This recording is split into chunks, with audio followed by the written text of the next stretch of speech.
This week's episode of the podcast is brought to you by Comixology. Are you tired of your favorite movies getting pushed back again and again and again and being stuck inside and not being able to do anything or go see anything fun? Check out Comixology.com. Read all the stories that all of these movies are based on and get in the know. Comixology.com. Sign up for a free Comixology Unlimited trial and you can read everything. You can read The Boys. You can read Lock and Key. You can read Batman. You can read whatever you want. Visit infamouspodcast.com/Comixology to sign up today.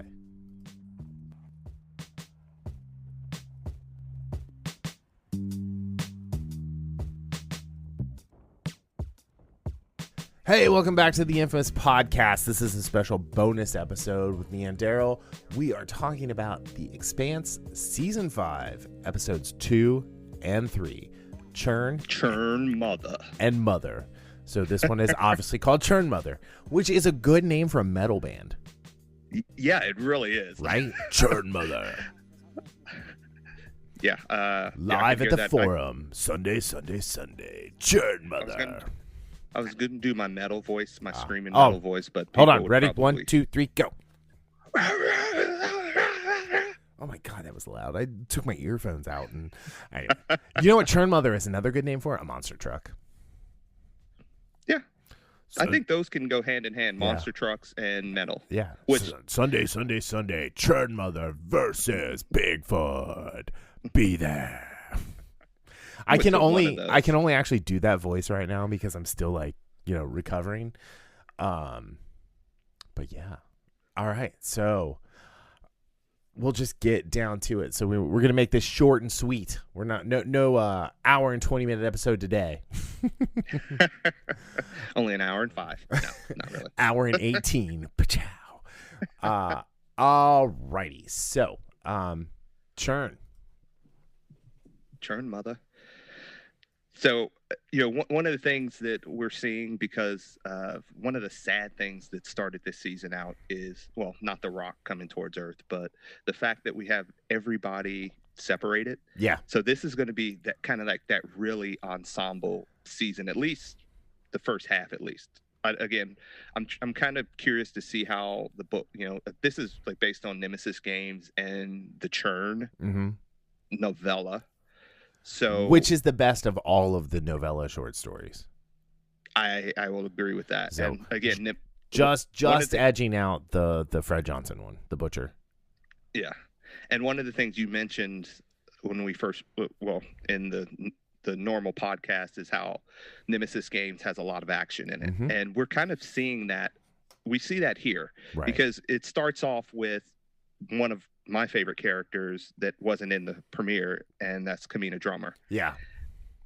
And one of the things, what we see is her sort of pirating the pirates or policing the pirates. Right. She's the queen of the pirates. Of the belt. Yeah. Yes, she is. She's got all 10 pieces of 9. And I was telling you before we started recording, these 2 episodes had some great lines, and her first badass line was, "You respect my claim, or you die and become a story I tell the next captain." Right. Which was great. Who do you think you are? I'm Camina Drummer, bitch. That is going to be on T-shirts. Let's not kid ourselves. That's going to be on T-shirts. That would be pretty freaking cool if that was on T-shirts. Because she is I can see it. Have an outline of her face and then just have the quote there. Yeah, that'd be awesome. I'd buy that shirt. You'd buy that for $1? Yep. So I think that the first part of this, and they're not in it that much. No. Her and her crew, they're in it a little bit more in the 3rd episode, but it's kind of based. What they're doing here is just framing her crew as a family. Although, and again, I don't really want to get into. There are changes from the book. So we can talk about that because we can talk a little bit about it. In the book, it's a polyamorous relationship between her and the woman who is named Oksana, thank you. And then I forget the guy's name in the book. But he's in there and he was in bed with him at one point, but it was kind of all very innocent. He very well could have just been they're all sleeping in beds because it's a small ship. But they're definitely going with the gay relationship with her and not the polyamorous one. Well, was it Joseph in the book? Yeah, Joseph. Yeah, so Joseph's in. Okay. I mean, he's in the episode, and that's the character name. Right. Samir Salim, or Salim is playing him, and yeah, he was the terrorist in The Boys. Yes. So yeah, I forgot what he decided his terrorist name or his supervillain name was. Mr. Blowy Upper Guy. But yeah, that'll be interesting to see because, and again, we'll talk a little bit more about this in the for Mother. But I think this was just kind of framing them. Mm-hmm. And to your point, I was looking at kind of on my rewatch, and what I did see is like the other male characters in there. None of them had the gravitas to be a partner for a drummer. Someone like drummer. No, there's not like there's not a lot of equality among the men and women characters this time. And like, here's the thing: is drummer is a badass. Absolutely. Like, yes, she doesn't need any of this. Like on her own, she's a badass. Like she has her own, like this is the warship Rocinante speech here, and the whole hands behind the back, like stiff upper back, military badass. Like Camina's one of the best characters on the show. No doubt. Like, and no offense to Naomi yes. Nagata, she's hands down the best belter. Oh, absolutely. And that's actually a good segue, because one of the things you see in this is belter life. Mm-hmm. We saw it a little bit in the premiere with Naomi talking to Sakai, mm-hmm. and how the belters go back and forth. But that's one of the things I liked about their short time on this, mm-hmm. was that getting that idea of that belter life. And we do leave off with them finally getting word that they find Ashford's ship, the mm-hmm. Tynan. Yep. And that will lead a little bit more into what goes on in episode 3. Yeah. From there, you want to talk about Tycho Station and poor James Holden. He has none of his people. No, he's just all by his onesies. So, and again, we do get more about Bull and Fred's relationship, mm-hmm. and what I noticed, kind of like looking on the internet, there are a lot of people that they're like, I do not like this Bull guy. You're not supposed to. No, you're not, because he's a he doesn't bullshit, and mm-hmm. he's an ass, right? But you know what? He's looking out for Fred, and that's his only job, and mm-hmm. he doesn't care who he offends. So you gotta respect that, honestly. Absolutely. No, I mean, so the Tycho stuff is interesting because you've got Holden kind of puttering around on the Rossi while it's being worked on. I did like what's her name? Sakai, thank you. When he's like, how long is it gonna be? She's like, if you want it okay, it'll be 12 hours. If you want it perfect, it'll be 18 hours. And if you want to die, it'll be 6. So, okay. and he's like, 18 is fine. Okay, sometimes I think we share the same brain, because like in my notes, like I write Holden seems aimless, mm-hmm. and like you said, just puttering around. Yeah. And Sakai, I liked her a lot more in this episode. And, yeah.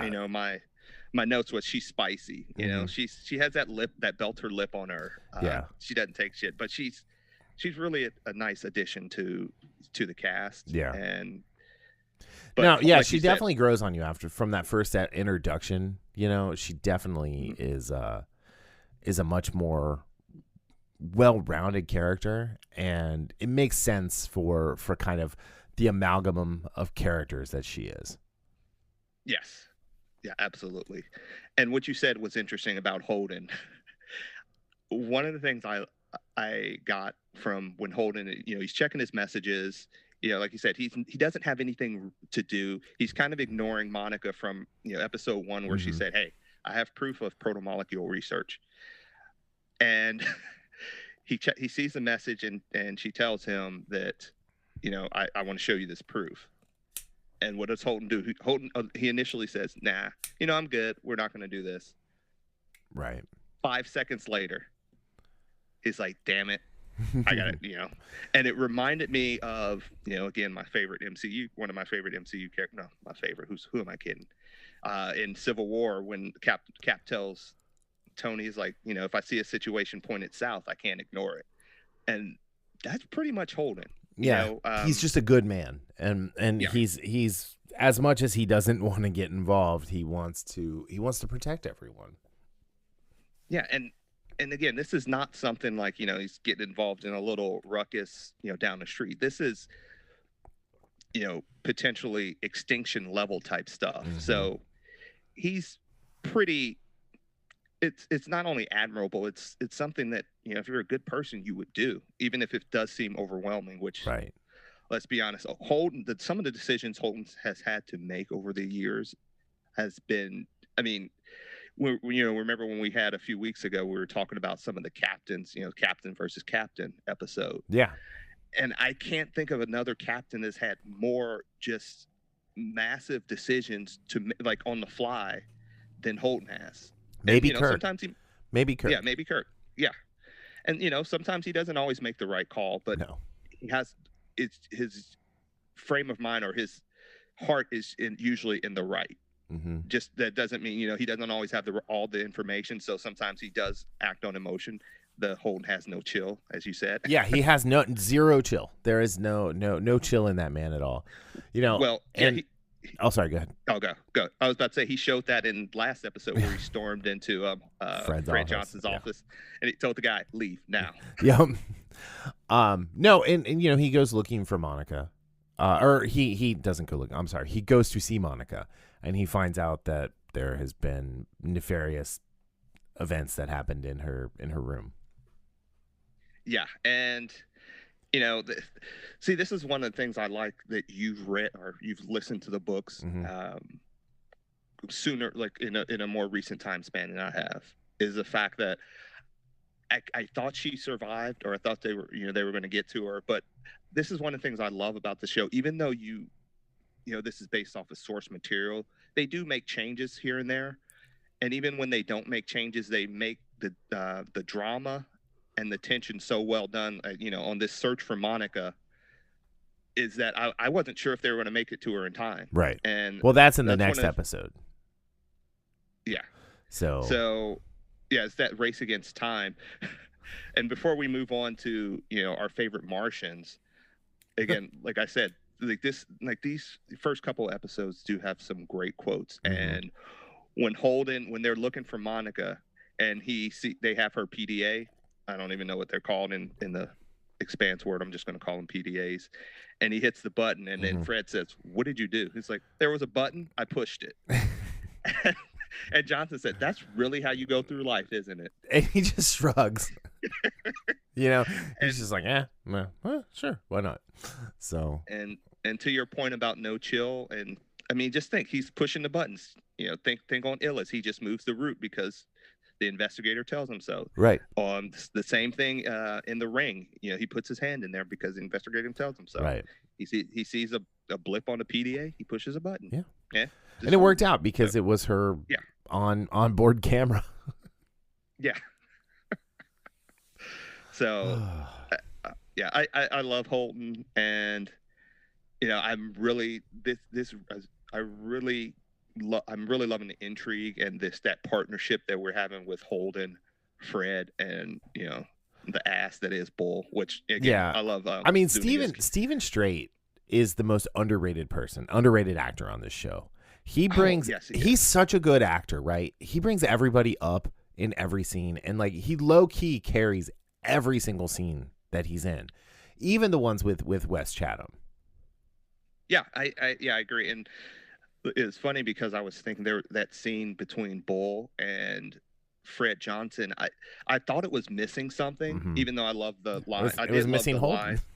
Yeah, I did love the line that Bull gives Johnson, where he's like, "You think if someone's an underdog, that means they're the good guy." Yeah, which is a great line. That is another great line. I mean, there's so many people like that. I remember I have a friend who he's just all about like, oh well, no, I like them because they're the underdog, and they're great because they're the underdog, and it's like, no, they're not. Like, yeah, like in sports, he's like, yeah, you got to root for the underdog. Why? It's like, why? So, yeah, I thought that, and you're right. Holden just makes everything better. Absolutely. So because like the only thing I ever really remember Steven Strait from was Sky High.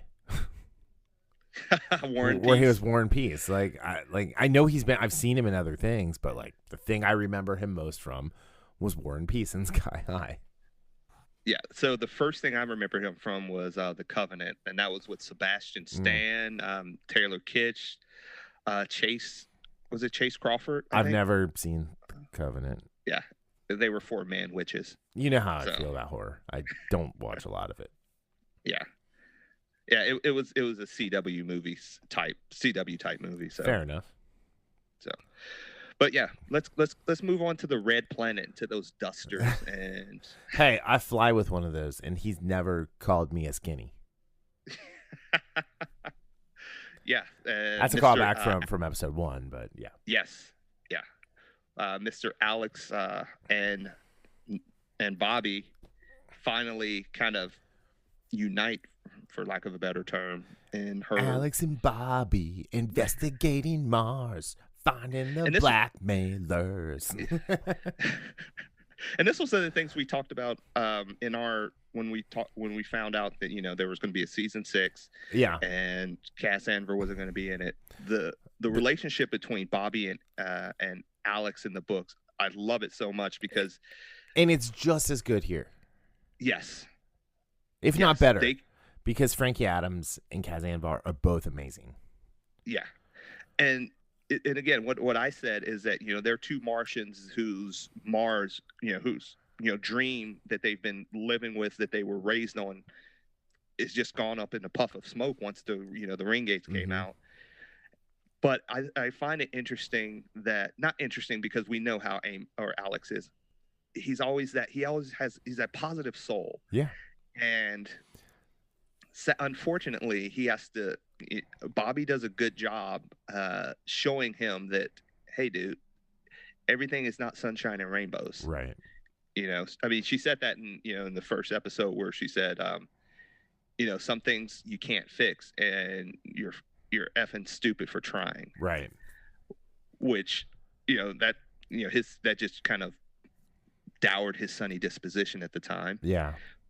And I mean, she's going through and she shows him the memory board, or the dream board of all the criminals. And the one guy is this Admiral Sauveterre. Sauveterre, thank you. And played by Tim DeKay, by the way. From many, many things, including White Collar, which is a highly underrated show as well. I gotta watch that one of these days. And so he's this big time admiral who Alex has a ton of admiration for. And he's like, that guy's Martian through and through. And the scene between the two of them at the War College is really cool because he's a total dick to Alex. Yeah. I think it's like, dude, you have a stolen Martian Corvette, captained by an Earther. Yeah. So I don't have anything to say to you. Yep. So,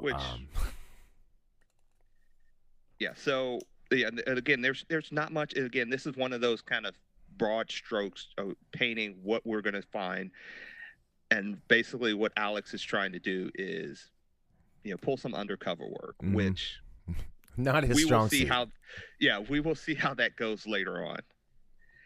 And, lastly, before we get to the meat and potatoes of this episode is, checking on Christian and how she's doing in her role as... Well, hold on. Before we go on to Christian, like Alex with Lieutenant Babbage, the smoking hot like aide to the Admiral, and he's just going full on Alex with the charm, and he starts to like her. Yeah. Well, that's in the third episode. Oh, you're right. I'm sorry. Yeah. Yeah. She invites him. He asks the Admiral if he wants to meet for coffee. Yeah. And the Admiral's like, no, beat it. And then she's like, hey, I'll take you up on it. And he's like, okay. Sorry, I got mixed up. Moving on to Christian. Well, I was going to say that's kind of easy to do when we watch 2 episodes like that, because I did that a few minutes ago where you're like, oh, this isn't it. So our apologies. I watched both episodes twice today. Yeah. Oh wow. I mean, like I was working, so I was limited paying attention. I was giving them the least amount of attention that I could give them and still be productive at work. I get that. So okay. So going back to Christian, who, she's like, she's struggling. She's struggling. Yeah, though. she's really struggling. Yeah, it's she's having issues with massive demotion, but also the kind of the strife that she's having with Arjun, who she still has yet to reach out to. Right. Yeah, she has not reached out to him yet. She is she's just hanging out with Michael Irby, who is Admiral Delgado. And they're kind of scheming, but like he's just kind of burnt out. Like I look at him as just he's like this career military guy. He's got this cushy posting on Luna. He doesn't want to do too much to rock the boat. Yeah. And she's granted she's right in what she's doing, but also I get where he's coming from in the sense of, hey, yeah, it's nice and good that you have these you're thinking about this, but you don't really have proof. And that kind of shows that during the meeting with Gao and Delgado and a couple other people, I don't think they even give their names who they are, but it's almost like a cabinet meeting or what have you. And Christian brings it up about the destruction of that Venus kind of satellite. Yeah, the science station. Yeah, the science station. And Gao turns to Delgado. It's like, what do you think about it? He's like, is it Marco Inaris? And he says 50-50. And Christian's just still trying to go after. It's like, no, it's more than that. And and then Gao just shuts her down and in an embarrassing fashion. Yeah, purposefully. Yeah, because she's like, you don't have to come to this meeting. It's a professional courtesy that I'm letting you do this.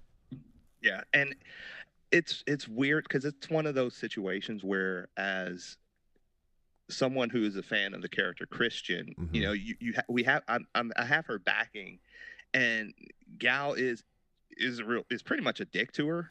Oh yeah. But at the same time, and I think Delgado does mention this at one point, is did you treat her any better when you all were running against one another? Oh no, I mean this is 100% karmic retribution to Christian. And the sad thing is, though, it's not just the back and forth and bruised egos. There's going to be a lot of lives that are, well, then we'll get to that later. We'll get to that in a bit. But no, it's just one of those things where, like, she's ruining every relationship that she has, because she wants to be right. Yeah. And she's not able to really be like, oh, I maybe need to like go about this a different way. She's still trying to be like shadow government Avasarala.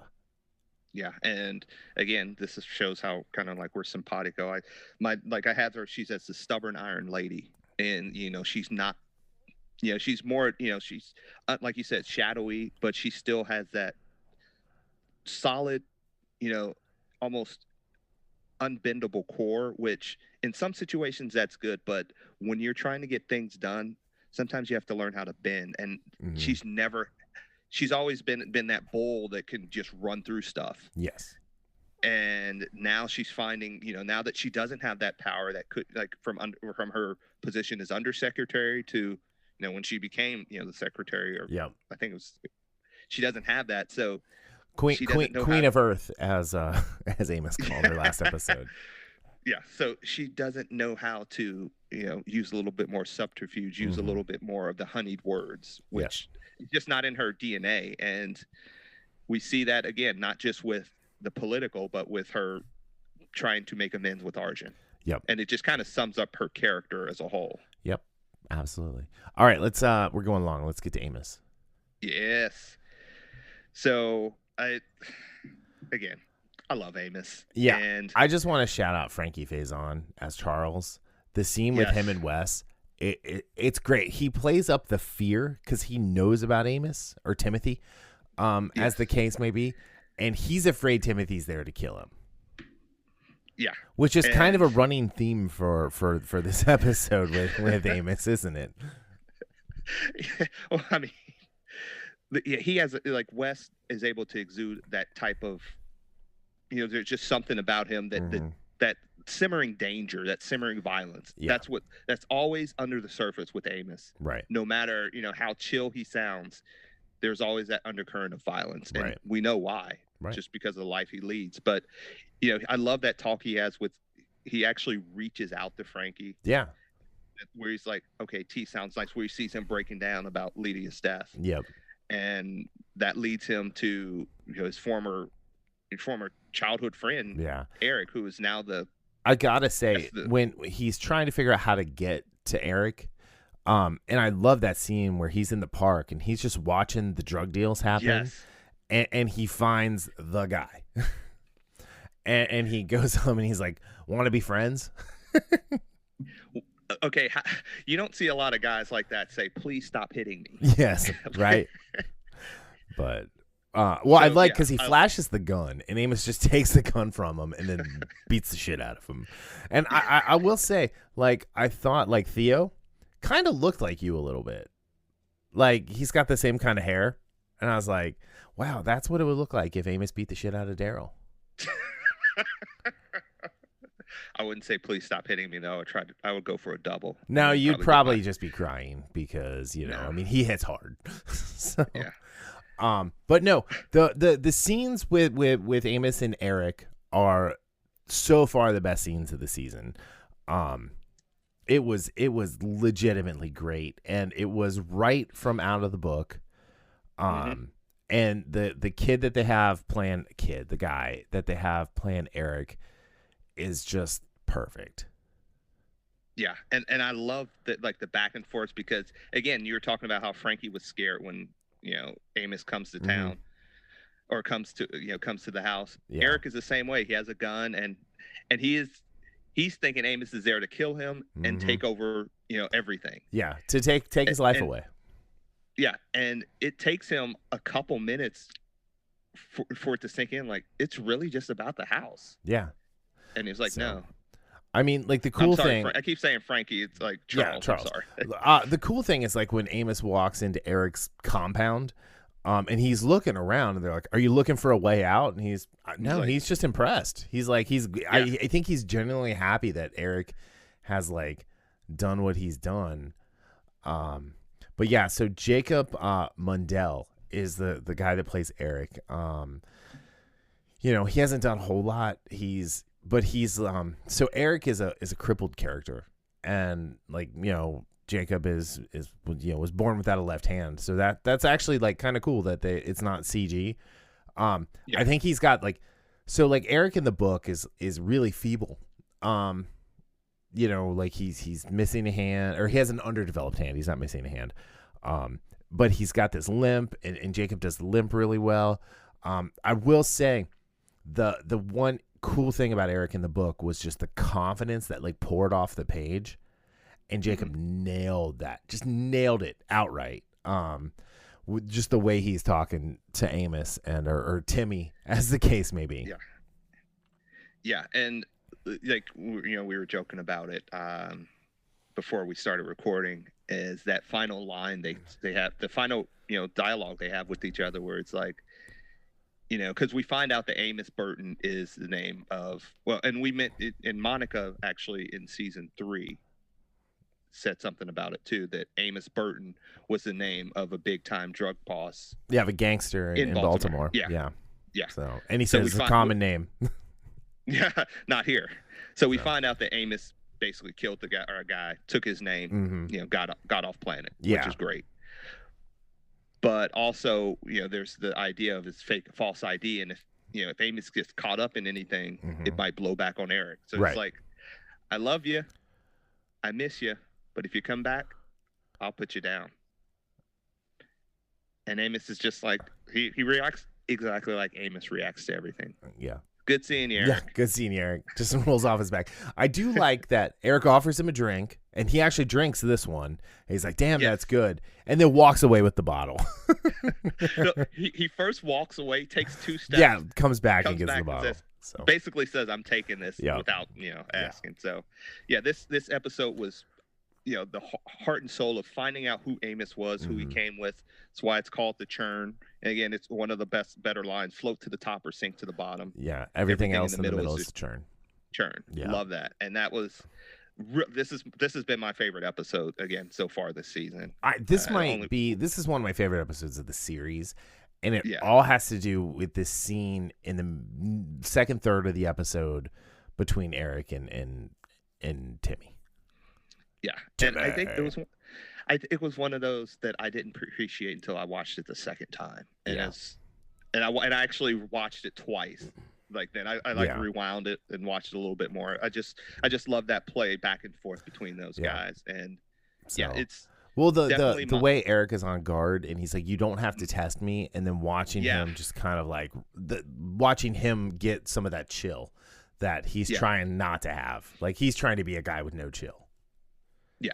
I will say I love the fact that he's a guy missing his left hand, and he's got 2 motorcycles in his office. I don't know if those are for show or I mean, they're definitely for show. I mean, he's got the pool table. It's like, it's a wonderful office. It's, it overlooks the bay and Inner Harbor and everything. It's great. So yeah, and he even says that to Amos. He's like, hey, look at all of this. So, but yeah, I love this episode. It's definitely my favorite episode since season 3. Yeah, and one of my I agree with you. It's one of my favorites, throughout the series, because again, some great lines. Yep. Great lines. So, all right, let's move on to Mother, because we're already at 30 minutes. So, Mother opens with the map of the galaxy. We get just a glimpse of Marcos. And or a glimpse of that, and then it cuts to this really cool scene of Delgado making drinks, which was kind of like a really cool visual. Yeah, I like some of the transitions we have in this show are I just love good and creative transitions just overall, and this is just one of those. And they bring in the scientists to kind of gauge some of the data that the science station, like the science station got over the rocks that another person who was offered a drink accepts it but does not drink it. Yeah, and I think they said take it for the road too. Yeah, and he just left it when he left. Yeah. So, but okay, so how do you have your breakdown for this one? So it's Christian, drummer, Tycho Station again, and then a little bit of Mars and Naomi. Okay. So with Christian again, you talked about that, how we open up from Delgado. She wants him to Delgado to use his connections to task the watchtowers to look for rocks that might be painted with stealth tech. So the watchtowers are essentially these like LiDAR systems, but they have railguns attached to them, and they're pointed at Mars, because Mars has all this first strike stealth capability, and the railguns are there to stop that. Right. And so she wants them to look around, because if they use the railgun to destroy an incoming asteroid, it'll just be dust by the time it hits the atmosphere. Right. And this is one of those where at the end of her arc in this episode, it ties in with Drummer. Because as we know, what Drummer was doing is she was looking. At the end of episode, or not the end, but the end of her arc in episode 2, they finally find the Tynan, which is Ashford's ship. It's stripped down, and he had the best guns in the belt. Yeah, and Marco didn't destroy it because, as she said, it's sending a message. Yeah. So they're trying to reclaim it and get it ready, because that'll mean that they'll have 3 ships now. They have they're an armada. Yeah. It's the DeWalt and the Moreno or something like that. Yeah. But I love Kara G. And yes, one of the things we know is the decision she had she was the deciding vote in why Marcus Anaris is still breathing. Right. And I get where she was coming from, because she said there would be a civil war. but it's one of those things she did not, and many people, I won't say just her, did not appreciate how far thinking and how big Marco Inaros was thinking. Because he even says it to Ashford before he kills him. He said, you all don't think big enough. Yeah. Your dreams, you don't dream big enough. Yeah. And she does find that recording of Ashford's, last moments, which is really sad. And there's a couple things to unpack with her in the sense of her feeling guilty about Ashford dying, and as well as not being there. Because again, we remember, he's like, hey, you want to be my XO? Yeah. And she's like, no, I'm going to do it my own way. And, she's having the crisis of conscience and crisis of confidence that we haven't seen from her. Like, she broke her back in season 3. And she pulled over a pair of mech legs and, essentially strapped him on so that she doesn't have to not be, in the fight. Yeah, who does that? Yeah. A badass. A 100% badass. That absolutely showed the character of, Camina drama right there. Like, I mean, we saw a lot before then, but her doing that, and even though the doctor said, hey, you might paralyze yourself, or I don't know if she said those exact words, but yeah, she said mending a spine is hard. Mending a spine in 0G is even harder. And she, I mean, even like in season 2 when she got shot in the stomach and she is, they're helping her out to go take the bullet out, and she shoots the dudes in the head as she's walking out. She takes was it Alex? She took out Alex's gun and it was like pew, pew. Yeah. So in here, and again, this kind of leads back to what you were saying earlier. It looks like they're going to focus on her relationship with Oksana, or is it? Oksana. Yeah, Oksana.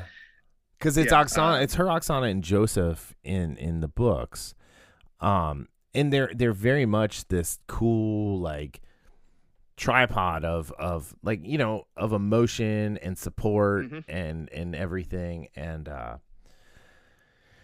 don't know. It was it's what it is, and it's not a big deal, but like at the same time, it's like there's this never-ending quest for representation, right? Yeah. And why not let like the poly group get a little let them get some representation. Yeah. But like this is one of those things where your recency also, because you even mentioned that some of the lines that were Joseph's in this situation were given to Oksana. Yeah. And like again, I've kind of back to the last episode real quick. Like Avasarala's grandchildren are girls in the book. Right. And she's talking about them and how she's like trying to raise them and everything. And in the show they've made them boys, and they're like almost completely inconsequential. Yeah. Which, and again, I understand that sometimes characters are excised from books to the big screen for various reasons. But that one granddaughter comes into play in the future, and it's not going to work with a guy as that character. No. So no, anyway, it won't. But it's neither here nor there, because we're not going to get that second trilogy or that final trilogy for years. Yeah. So I do like the kind of the Oksana being there. I do like that just because it also shows we actually see Drummer being vulnerable too. Yeah. And Kara G, again, I said this before we started talking about, I just love Kara G. Oh yeah. And her just here's the greatest thing. It's her belter voice is nothing like her real voice. And like she's got this like way about her in real life that like this, like in interviews and stuff like that, where she's just smiling and super happy.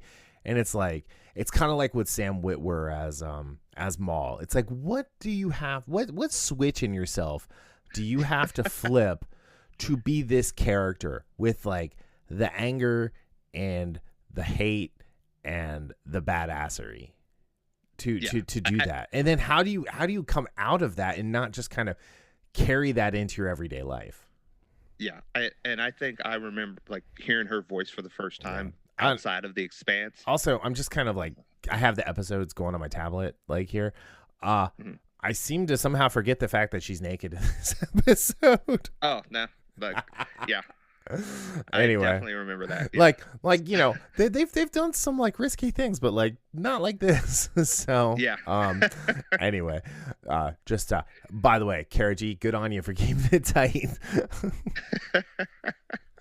But no, she's really awesome, and Drummer's a great character.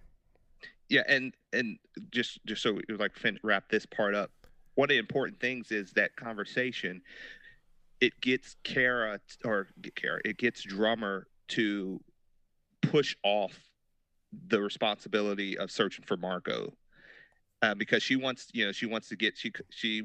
track him down, and she says it's for the money because it'll help them that bounty he has on his head. Yeah, it's like a $20 million bounty. Which, yeah, that's not that's short change. Generational wealth, even in that day and age. So yeah. But she ends up pushing that message from Ashford to Fred Johnson, who gives it to Avasarala. Mm-hmm. And it kind of confirms what Avasarala was trying to say. Right. That, hey, he's throwing rocks with stealth tech at Earth. Yeah, she gets the proof she needs just in time. Yeah, just in time. Speaking of just in time, we were talking about, Monica gets kidnapped, and no, that was in the last episode. Monica, where they found her all in the second episode. That was like all of that action where she put the hole in the container and everything. Right. So yeah, I mean, there's not a whole lot. There's not. There's no Holden. No, there's just a little bit of Holden. Yeah. Well, where they find the people who. Well, there's the video Cortazar, but they also track down the people who put her in the shipping container. Yeah, which that didn't end well for them. They were not in time for that. No. So yeah. No, that was all pretty interesting. Like, I think Tycho, like, there was so much like emphasis on Tycho in episode 2 that like they did a good job focusing more on Drummer and Avasarala and Naomi. Because we didn't get any Naomi hardly at all. No, and I don't think we got Naomi at all in episode 2. And we got some Alex here, and Bobbie. I do like. Okay. What do you have next before I go off track? Where I was just going to Alex and Bobbie working together. Yeah. So Bobbie goes on a date, or not Bobbie. Alex goes on a date, and then gets jumped. After he's totally trying to score, by the way. Oh, absolutely. He's like, what's up?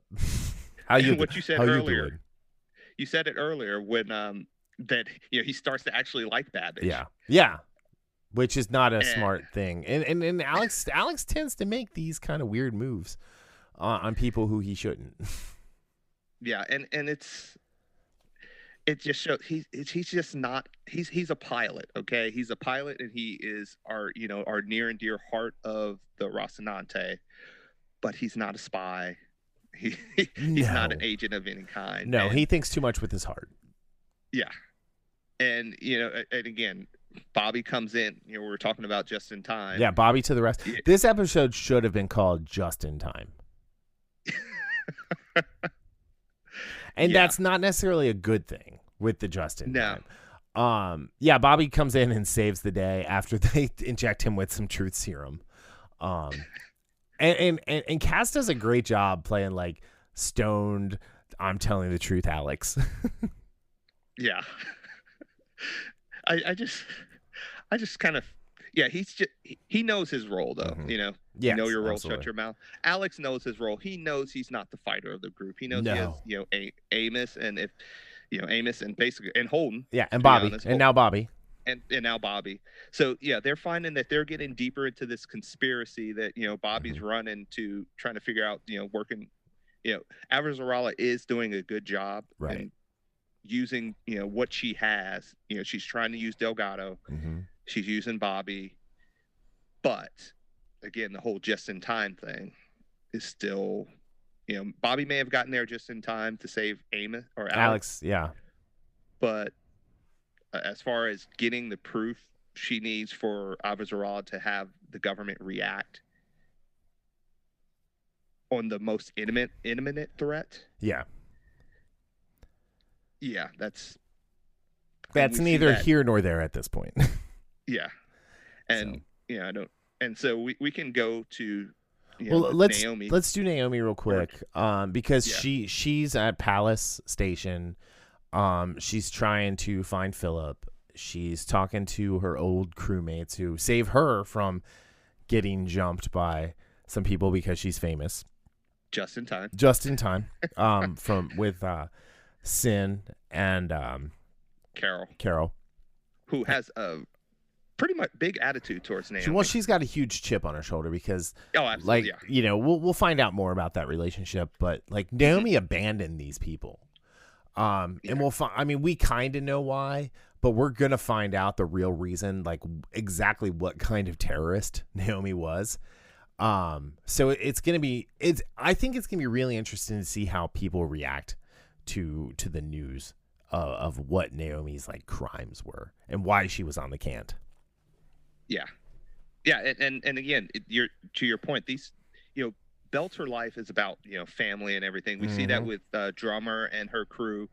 They're always talking about that with Belter. So to leave your family like Naomi just up and leaves, regardless of if she had legitimate reasons or not, because from what we've been given so far, we understand her reasons, right. But again, we still don't know. There's still a lot that's that's under the table for Naomi, which, like you said, we're going to find out more about. So I get why they are pissed. It's just, I just love the back and forth she has with Sin. It's like her, her loving uncle or something like that. Big brother. And big brother. So she does come finally face to face with Philip. Yeah, and he's not very nice to his mom. Yeah, which, again, it's kind of understandable.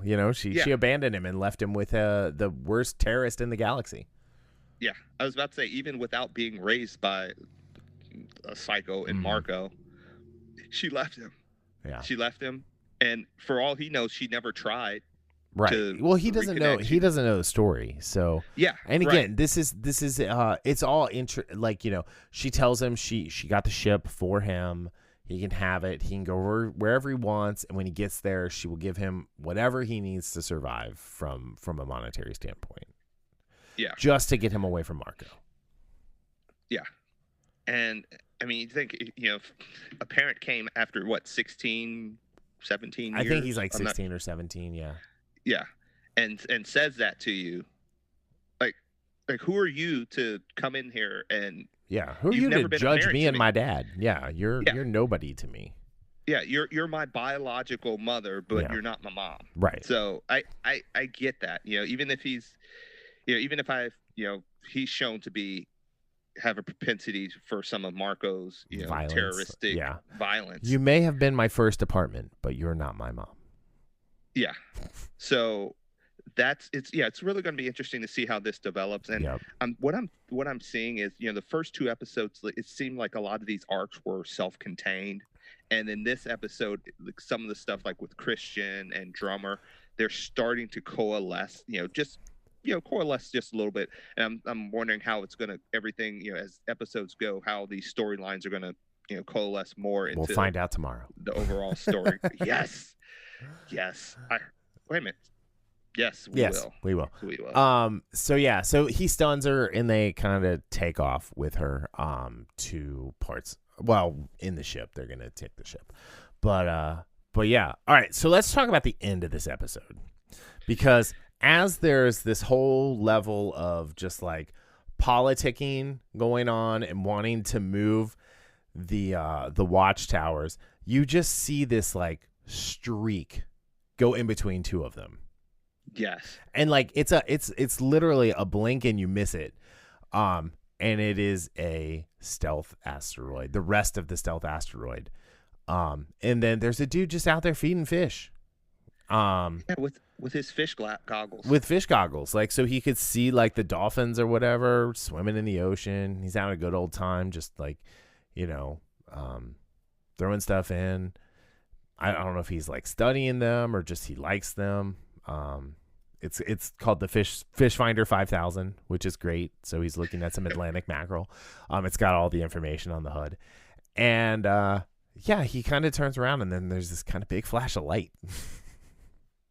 Yeah, and it kind of parallels like the end of Churn when Amos is at the launch pad. Yeah, watching the launch go up. Yeah. Yeah. And this one we get, the blast coming down and out, and you see, it's just burned like that. Just the heat blast before he even gets to right, because it burns away the clouds in the sky, which is an effect. Like, I don't know if that's what would really happen. I assume it is because the heat would evaporate all the clouds. But I love that effect when asteroids hit planets in shows. Yeah. So, but the guy gets wiped out. Let's see, does he have a character name? He's just fisherman. Ryan Singh. But Rick he's Fisherman. He's just an older guy. Yeah, R.I.P. Fisherman. Rest in power. But yeah, he gets annihilated. He's the first victim of Earth, of the Earth Belt War. Yeah, and I cannot wait to see what we get. Yeah. From there. Yeah, this is the thing I was so excited to see, because I think one more hits, right? In the book. Yeah, I think so. Yeah, because I mean, Inaris fired like 6 of them. So, so Amos is on his way to see someone who we're not going to spoil. And I'm really excited to see that. And yeah, this was a very, very good episode. Episode 2 was just amazing. Yeah. So absolutely. This one was also directed by Thomas Jane. So, which you told me before we started. Yeah. And I did not even know that. Good on Miller to show up and then, give to the cause. Yeah.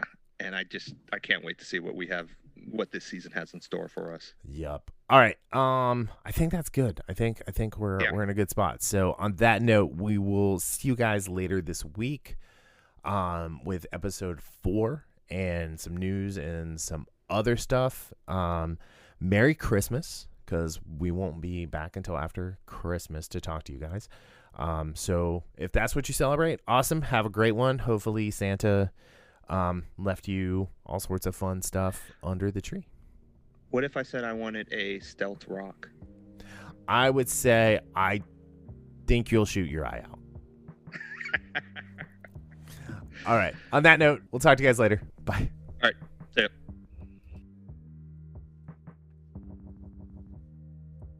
The Infamous Podcast is recorded in Kings Mills, Ohio, just north of Cincinnati, with new episodes out every Sunday. You can find more information about the show online at infamouspodcast.com or on Facebook, Twitter, and Instagram as @InfamousPodcast.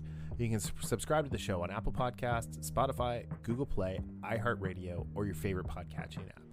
If you're enjoying the show, consider giving us a 5-star review on Apple Podcast, or check out our Patreon at patreon.com/infamouspodcast for our new tiers and rewards. The Infamous Podcast is hosted and produced by me, Brian Tudor, with music provided by Michael Henry from meetmichaelhenry.com.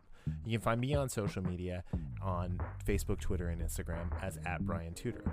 So, whenever you're listening to the show, have a great day, night, evening, weekend, whenever it is, and we'll see you next time.